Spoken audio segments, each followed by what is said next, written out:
Thank you for coming to hear my talk. I will be presenting work on a project that is using environmental DNA to help in the detection and conservation of freshwater mussels. So I will begin by defining eDNA or environmental DNA, which is DNA that has been shed or cast off from an organism and that can be captured in an environmental sample. That environmental sample can come from either the water, soil, or even the air. eDNA is basically a non-invasive method for species detection. For instance, here we have a lake, and in that lake we have some fish and invertebrates.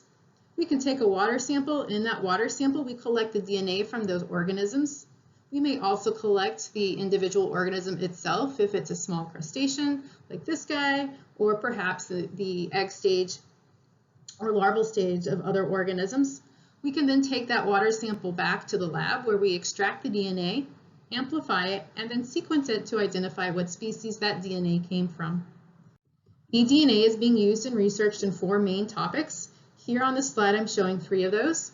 First, we have species monitoring and surveying. For instance, monitoring for endangered species such as the great crested newt in the UK. Monitoring for invasive species such as big-headed carp here in the United States. You can also use eDNA to answer ecological questions, such as looking at community composition changes over time and space, reproductive behavior, as well as predator-prey and parasite-host interactions. Finally, we can also look at being able to estimate population size and location or distribution with eDNA samples. Now, what all 3 of these research topics rely on, however, is the 4th area of research on eDNA, which is entitled Ecology of eDNA, as coined by Barnes and Turner in 2016. So the ecology of eDNA is what affects the physical state and detection of DNA in the environment. So we're interested in looking at what affects the origin or shedding of DNA from an organism, what affects the degradation, the physical degradation of that DNA in the environment, and other mechanisms that are involved in the transport and detection of that particle in the environment. So by studying the ecology of eDNA, we get a better understanding and improve our ability to infer species presence, distribution, and behavior from our eDNA data. So we know from previous studies that we can use eDNA to understand the presence and distribution of a species, relative size, and reproductive behavior, especially in lentic systems such as lakes and ponds. But what about in a flowing system where the DNA moves downstream, and on top of that, your species of interest may also move? So this was a question we were really interested in understanding, is how can eDNA be used to detect species in these flowing systems? And that is where freshwater mussels come into play. For the most part, as you're probably well familiar with, freshwater mussel adults are fairly sedentary in their location. They don't move around a lot. So this removes one obstacle in understanding eDNA in flowing systems. We don't have to worry about the movement of the target species. We just have to focus on the movement of the DNA. And so our project that I'll be showing some early results from is funded by the Department of Defense's Strategic Environmental Research and Development Program, or SERDP, and is titled eDNA Tools to Quantify Freshwater Mussel Abundance and Monitoring Breeding Activity Across Multiple River Systems. The objective of this work is to gain a better understanding of how eDNA moves in a system in order to inform about a species' presence, abundance, and breeding behavior through the development of eDNA assays and an eDNA transport model. This project has 2 main objectives: the eDNA transport modeling, as well as the development of methods for detecting mussel spawning behavior. However, for this talk, I will just focus on the first of these objectives, developing the transport model. So this model, or this project, will be developing these models at 2 different river systems, the Clinch River in Virginia, Tennessee, as well as the Big Piney in Missouri. For each river, we are developing or have developed probe-based quantitative PCR assays to quantify the amount of DNA in our samples for 4 different species: the endangered oyster mussel and kidney shell in the Clinch, and the endangered spectacle case and the more common mucket in the Big Piney. So here's a diagram of how we will develop and test the model. At the first level, we need to measure our inputs that will make up the model.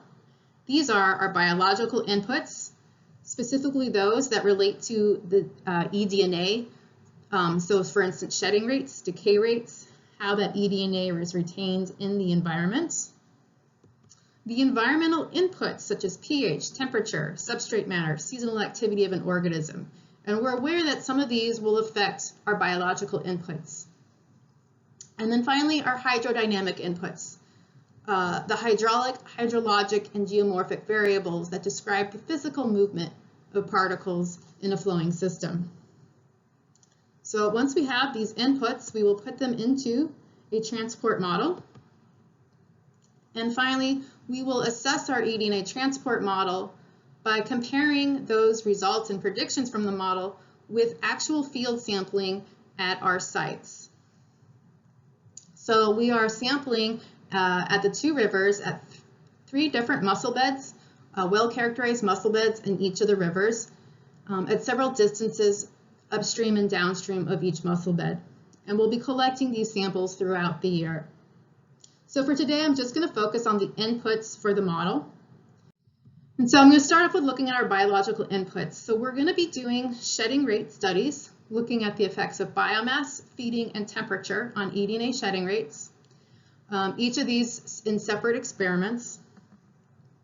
And so our experimental setup is shown here at the bottom. We have a large water bath in which we have 12 aquaria. Each aquarium will have one of 4 treatments, a low, high, medium treatment, as well as our control. So water will flow into these aquaria through the top, over the top, and then water flows out through a standpipe, and so we have a constant movement of water in each tank, but each tank is separated from one another.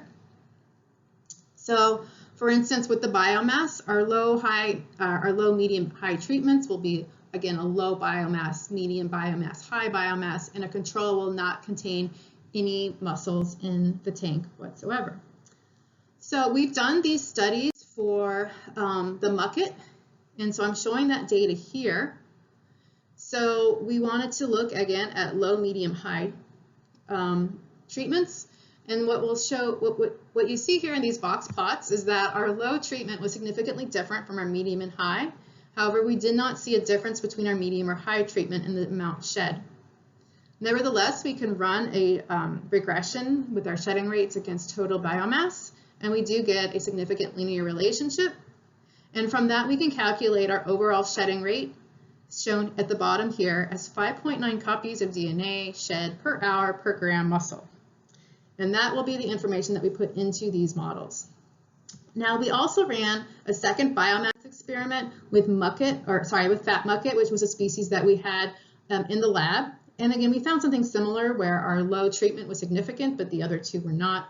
We were able to make a linear regression, and our shedding rate was at 2.9 copies per hour per gram, so a little lower.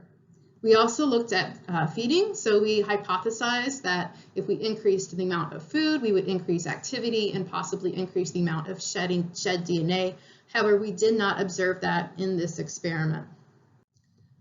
We are currently working on our temperature experiment, so I'm going to move on to looking at degradation rates of DNA. So here we took water from our mussel tanks, put them in these containers, and then we basically sampled DNA from these tanks or from these containers every day for 14 days, and then ran them again with our quantitative PCR assays. And I'm showing here half-life. In yellow is the data from our mucket study, which had a half-life of 16 hours. And you'll notice that this half-life is similar to many other studies that are looking at degradation rate. And in fact, a recent fat mucket eDNA degradation study showed a half-life of 21. So we're good. We're showing some good relations, some data that's similar to what's already in the literature. So finally, moving into the hydrodynamic inputs. So we currently have our team developing a one-dimensional transport model to predict the fate and transport of freshwater mussel eDNA as it relates to flow, dispersion, and decay. To generate this, they will also be developing a 2D model to help look and see if a more complex hydraulic information would be more informative overall, or if we can use a simpler 1D model. One thing that we need to be aware of is that when we go out and sample eDNA, we need to make sure that we sample at varying discharges in our system. So for instance, here I'm showing a hydrograph where we have the discharge on the Big Piney, and the colored symbols are when we've gone out to sample for eDNA. You'll notice we're sampling pretty well at low and medium discharges, but we do need to focus on getting those high flow events as well. So once we get all this data and are able to start developing our model, we can then compare it with our actual field sample data and see if those models are informative or if we need to do some further development on that. So in the future, we'd like to continue developing an assay for the kidney shell, which is one species we haven't yet made an assay for. We will continue doing our shedding and decay studies for the spectacle case as well as the oyster mussel. And then transport model, we're going to be comparing these models with the transport distance with actual field data, collected eDNA samples. And then finally, also use these field collected eDNA data to look at detection probabilities overall, with the main aim of being able to hopefully inform management of if and how eDNA can be used for freshwater mussel detection and what circumstances or factors need to be considered. So I'd like to give a big thank you to all my co-authors, as well as a huge thank you to all the other people that have made this work possible, whether it's through helping us survey mussel beds, collecting mussels, or keeping them in the lab for us. We couldn't do this work without them. And with that, I will take any questions. Thank you.